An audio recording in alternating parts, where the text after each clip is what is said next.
ասածս հետևյալն է, որ երբ որ կլինի խաղաղության պայմանագիր, հայերը կարող են ապրել Բաքվում, մնացածը կարող են վերադառնալ այն գյուղերը, որոնք որ ժամանակին իրանք ապրել են Հայաստանի տարածքում, ասենք, չգիտեմ, հիմա ոնց են հայերը ապրում Վրաստանում, նույն տրամաբանության մեջ, այսինքն մենք որ ասում ենք խաղաղություն, պատկերացնում ենք խաղաղություն, բայց մենք իրար բարև չենք տալի եւ իրար չենք նայում, 5 րոպե հետո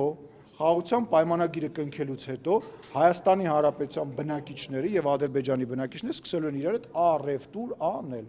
առևտուր անել, իրար հետ բոլոր հնարավոր ձևերով կոմունիկացվել եւ շփվել։ Ախր 5 րոպե հետո։ Գազ, լավ ասած։ Ինչու՞ ոչ։ Չգիտեմ, ինչ որ բան կլինի կառնեմ, մենք էլ իրար ջերմուկ կտանք, իրան հոսանք։ Պատերազմից հետո Ահա,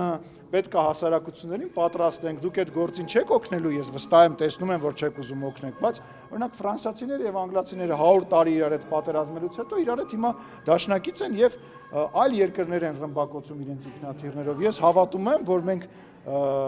շատ տարիներ իրար կողք ապրել ենք, ես հավատում եմ, որ եթե կամք լինի իրենց կողմից, մենք կարողանանք մեր հասարակությունները կապրեն իրար հետ, ասում առևտուր են անելու։ Ժողովուրդ, Ղարաբաղի շրջափակման ժամանակ նույնիսկ առևտուր ա եղել շրջափակման ժամանակ։